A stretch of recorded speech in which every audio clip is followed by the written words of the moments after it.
Hello and welcome to the chapter 4 of the Docker course. We are going to look at a bunch of different topics here, and it's gonna get interesting very fast, so hope you're ready. Before we start, and something that I wanted to mention in the last chapter was about secrets. So when you're building, you can mount secrets, and this is the proper way of doing it. This ensures that these files don't end up in the final image, right? But it depends how they are used. So it's really important that if you're, for example, building a front end and producing some static files, that those credentials don't end up there, because they will be in the final artifact, which will be the image or the layers. These secrets are really useful. For example, sometimes you need to clone a GitHub repository from inside the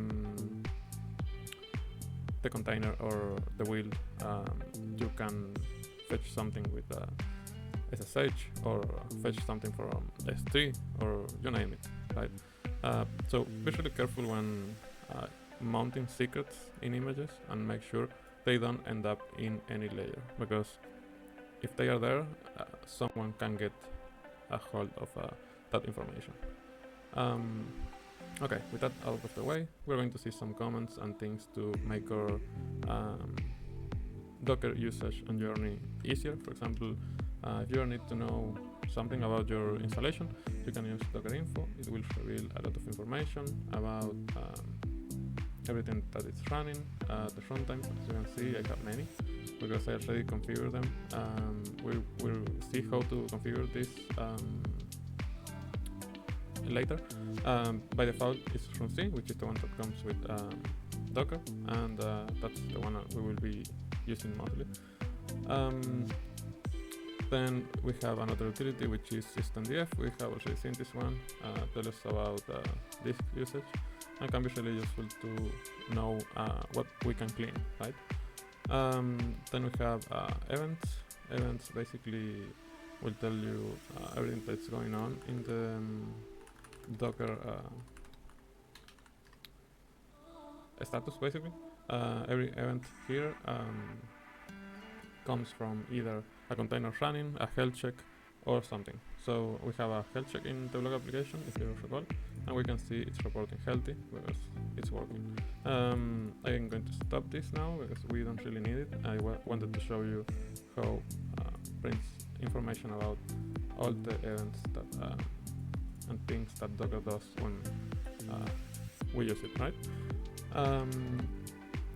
So let's continue with Docker context. We can have multiple configurations in Docker, and that's called a context. In this case, I have two contexts. As you can see, I have Docker, the default installation with which is root by default, and a rootless mode. I'm not going to use this one here, but you can have both and install or use the one that you prefer, depending on your setup and needs. We will see a bit more about rootless later on. So a big part of this section is security. We are not going to talk a lot about Linux because it's a bit outdated and we don't really use it. What's more popular and currently in use is AppArmor. By default, Docker comes with this profile, which is called Docker default, which kinds of lets you run almost everything that you need, and at the same time protects you from some unwanted things, right? That can be harmful for the system. On the other side, we can see here this will be an Nginx sample configuration, where we will let Nginx do all the stuff that it needs, but restrict it from doing anything else. We're not going to use this one, it's just as a sample. This one was generated with Daemon. It's a tool used to generate profiles. We will see an example with, let me see.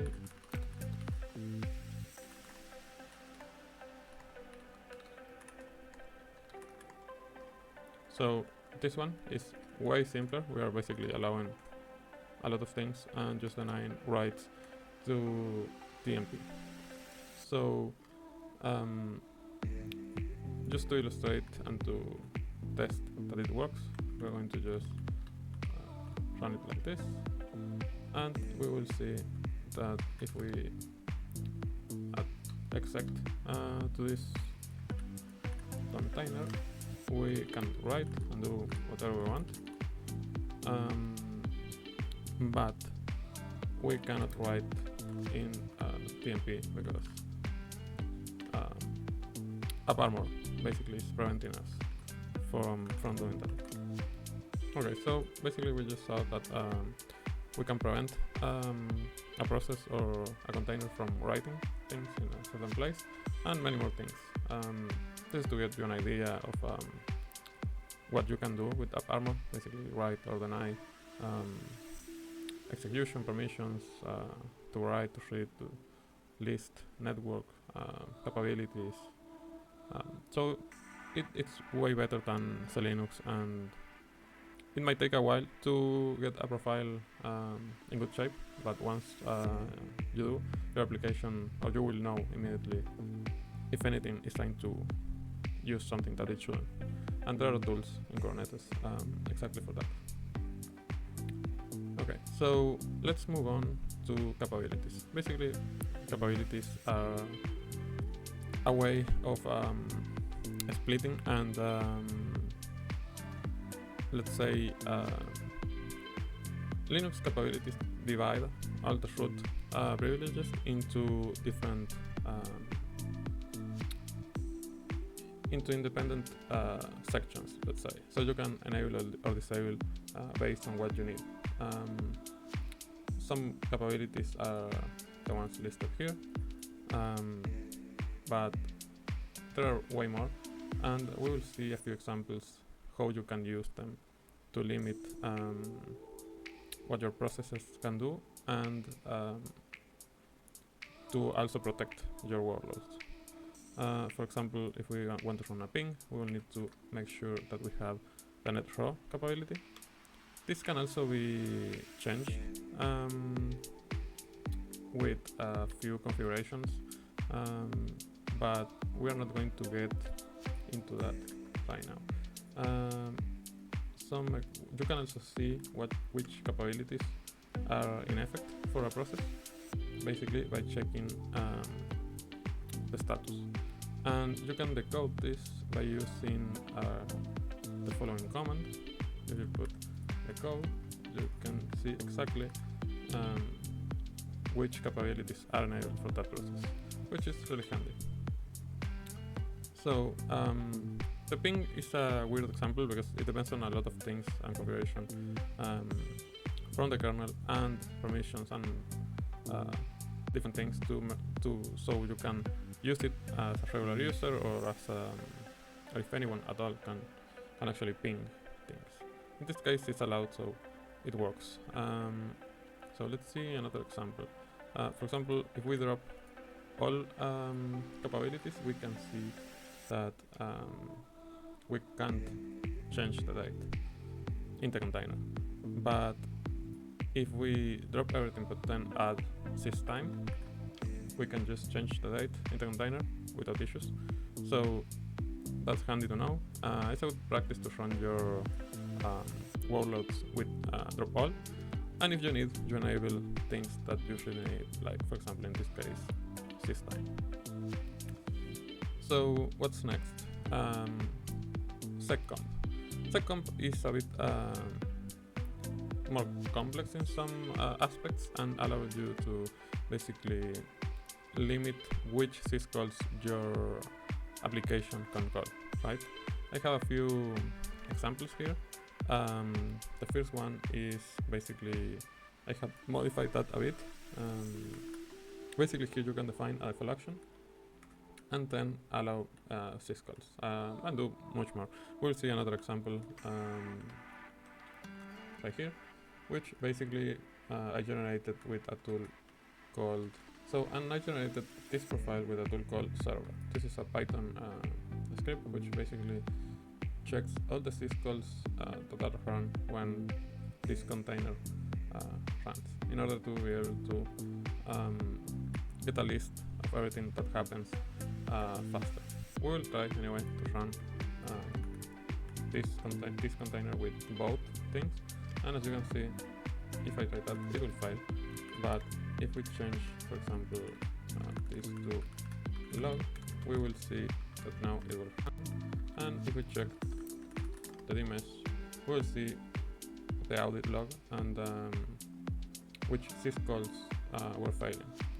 There are tables that will tell you what that syscall is, and you can also use strace to figure out which syscalls are being invoked. For example, if you want to know which syscalls is the shell using, you can do strace sh, and you will see every syscall being called in here.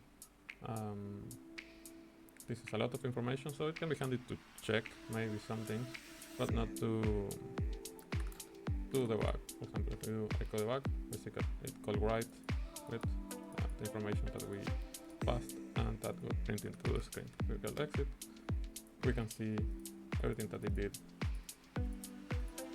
to exit that terminal, right? So what's next? We'll analyze some images with Dive. To use Dive, we'll use the Docker version, and we will see how some images were built. So basically, as you can see, almost all base images are built from scratch, meaning that it's only going to be one layer with the files in for that root file system there. You can navigate and check what's there. You can see the Ubuntu one has a lot of things, so it's a kind of big image. And we will check as well, let's see, the Python Alpine, just to see a different image. This image, as you can see, also has a lot of binaries, but it's way small. So if we check on the left side, we can see the changes that a given layer did on the file system, and how much space it used. And it's quite handy to debug and understand what's in your image, right?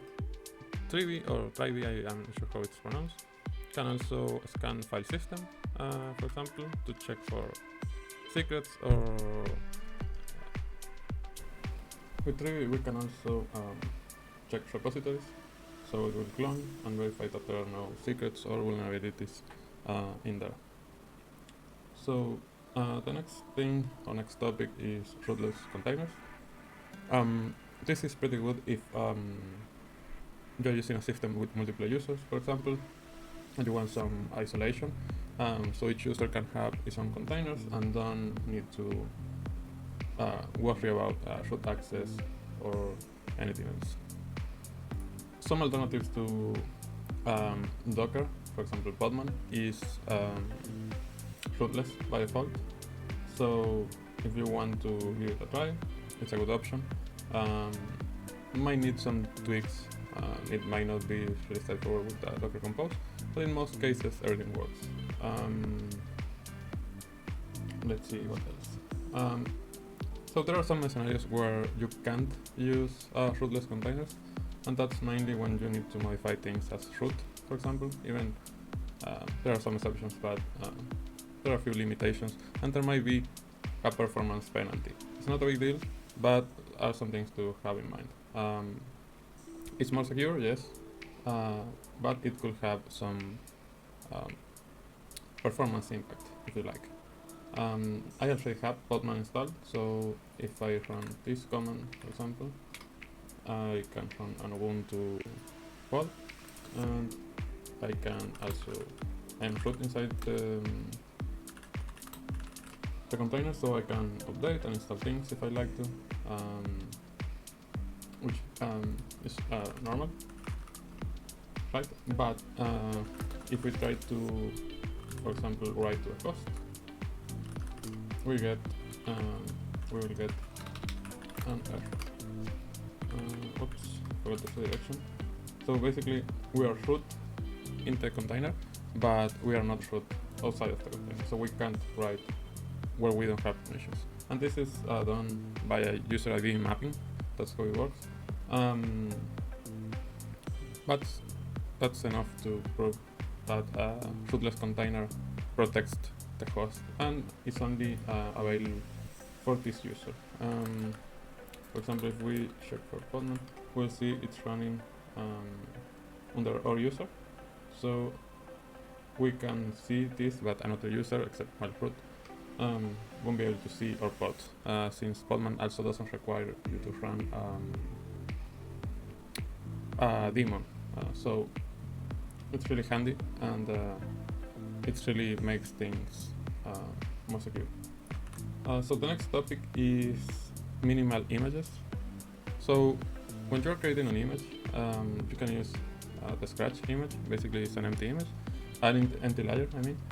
And if your application is a binary, which has static bindings like its own libraries and all in there to be able to run, you can just add that, and you will have a complete image, right? Usually when you're building, you don't want to keep all the building artifacts and dependencies and all that. You just want your binary. So you can use multi-stage builds, as we saw, to reduce the attack surface and the size of your resulting image. In this case, we can build this really quickly.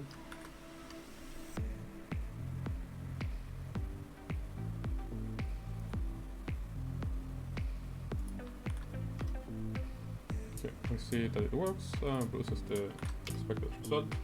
Okay, we can see that our image, our resulting image, is only our binary, which is below 2 megabytes. And if we do run, we can check that it works. So that's great, and it really makes for a really lightweight and secure image. What we could do to improve security in this image is run it as an user. To be able to run it as an user, we will need to copy or create an its etc password file for the given user, right? That will allow us to run as a specific user, and that will make this container even more secure and with almost no attack surface, because it doesn't have a shell or any extra library to try to attack or exploit, right? Then we have Buildah. With Buildah, we can use it to build Docker files. When using Buildah, we can run and build images as we're used to, but they will be available for containerd, not for Docker directly. So we can copy the image to our registry or to Docker, to Docker Daemon. And this is an alternative way of building the image by commands. It will be similar to doing it with Docker and then using commit to create the image, right? It depends on how you want to build or script your images. But for now, let's try to copy this. Let's check now. Okay, in here it was copied. So you can see it weights about the same size as before, and it was a really quick copy. What is handy about Buildah is that it doesn't uses containers like Docker does. It's a similar process, but without those Docker containers. Okay, so what's next? Container runtimes. So far we have run everything in runC, which is the default and probably the most widely used runtime. gVisor is mainly used by GCP to keep workload secure, as it exposes a minimal interface and then translates that to the kernel. It doesn't expose directly the kernel, so it's harder to attack by bad actors. And for this to work, basically we need to configure this in the Daemon file in Docker. If we check, I actually have it configured. I have it for gVisor and for Kata containers, which we will see a bit later in this chapter. So once you have downloaded and configured this, all you need to do is restart Docker. For this to work, you also need to have cgroups version 1 enabled, and this can be done by passing this flag in this file to the kernel, right? And then update grab and root. Once that's done, you can run a gVisor container. You can pass the runtime with this. And as you can see, if we use dmesh, we can see that it's starting gVisor and the dmesh is really short. You shouldn't see much difference from a regular container, but it will be way more secure given that how gVisor works. You can read more about gVisor, but as you can see, it's really easy to set up and have it working on your machine. This also works in Kubernetes, of course. So, what else? Let's just go with example here, just to make sure we can see it running. Yeah, everything is normal. And you don't even know if it's gVisor or not, except when you check the dmesh, right? gVisor has a stronger isolation than Runc by default, so it's a good compromise. It can be a bit slower, so depending on what you're going to run is if it makes sense to use gVisor or not, right? Then we have Kata containers, which is basically like a really small virtual machine, and it's a bit slower to start, but it uses its own kernel, so it's the major isolation that we can get, and also supports different things, right, that a container cannot support. It has some limitations which we're not going to cover here, but it's worth reading about if you're interested in running your containers as securely as possible, right? We are going to use this, which is an example with containerd. So you can see the ctr command is just talking to containerd. We are going to pull that image, which is basically BusyBox, and once that is done, we are going to just check the kernel, and as you can see, it's a different kernel from the one that the host is running. So it's running its own kernel. We can also run a shell, and if we try to use dmesh, you will see that it took close to a second to start, and it boot like it was a full machine, or at least that's what appears to be, right? The benefit is that it has a way stronger isolation because it's running its own kernel, so it doesn't need to share things with the Kubernetes kernel, at least at the same level as the containers usually do, right? So this VM isolation is probably the best that we can get, and it's also pretty fast. So I recommend you checking it out if you're interested. And if you need, just pause a bit here or around the video and just read a bit more about each part if you like to learn a bit more without going elsewhere. The next recommendation is to always use docker ignore files. The same way you use git ignore, docker ignore can keep things out of your build context. So it will make things a bit more secure because your some files won't be added to your image if they're here, but always be vigilant about that because it only takes a mistake to leak all your credentials. So another thing that is a good recommendation is to specify versions. Maybe not the full version, but the major and the minor version should be enough to get a safe image running, right? But you are subject to someone taking over and potentially submitting something bad in that minor patch, that patch version, I mean, and wreaking havoc, right? Make sure that you also run your containers as an user and not as root, because that protects you a lot and makes it harder to break out of the container. And also minimize layer count by chaining all your commands like this and removing unnecessary files at the same time. Remove cache and clean up everything that you can in the same step, or try to use a squash if possible. We already saw something about tagging, but here we're going to see a bit more. Basically, the syntax is as follows: is the registry, namespace is usually your username, and then the repository and the tag. By default, is in Docker. If you don't specify anything, it will be Docker.io, and if you don't specify a tag, it will be latest. It's not a good practice to use latest, and I will explain why in a second. So you can use semantic versioning, basically in conjunction with conventional commits. You can do and use some automations to generate the versions automatically for you, so you don't have to worry about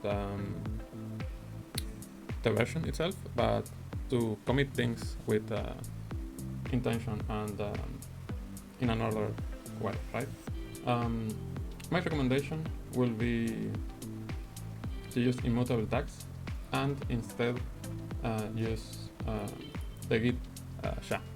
The short SHA is enough, and this way you can ensure that what you have in Git is what you have in your image, and that's the closest to a GitOps approach, right? It has some downsides. For example, when you need to fix something or whatever, you just need to do another release or whatever is needed, but it's simpler in terms of it's easier to audit and to follow how everything works, right? So pick whatever works best for you and your team, but my recommendation is to give this a try. So, and the last thing we're going to cover in this course is you can run, thanks to Linux servers, you can run GUI applications in Docker. Basically, they use a VNC server, and with a port forward you can access through the browser, and you can basically use even full operating systems like Kali under Docker container. This is an example of how to run for a Kali container, right? This is for Cydian, and this is the Docker Compose version. You can find all of this in their documentation in Linux server, and they have a full list of supported tools and applications that you can check. But for this example, we're just going to Docker Compose app in here, and as you can see, it says, okay, bring to you, brought to you by linuxserver.io, and it should be working. So if we come here, we can see that we have this interface, which is basically the GUI application. We can do create. Okay, we need to pick a folder. Let's say documents.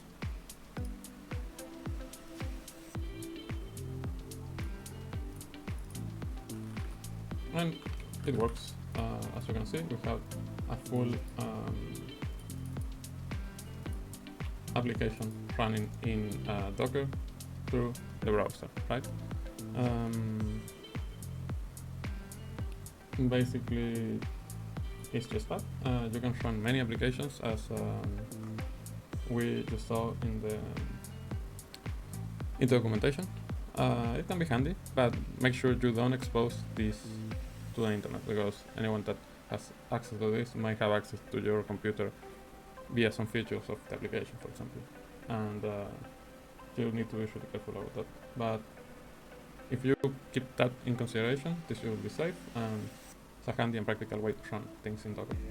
Okay, now that we saw how to run applications, if you have any doubt or want to understand a bit more how it works, you can read more a bit here, and follow their documentation, so they explain in detail how they build those images and why they choose that combination of things to be able to serve and give you the ability to run GUI applications in Docker. And that's pretty much it. Congratulations, and keep watching the blog because I will keep posting some Docker tips now and then. But with this, you are way ahead than most Docker users, and there's plenty more that you can do. So make sure to keep reading and keep testing things, and congratulations on finishing this course.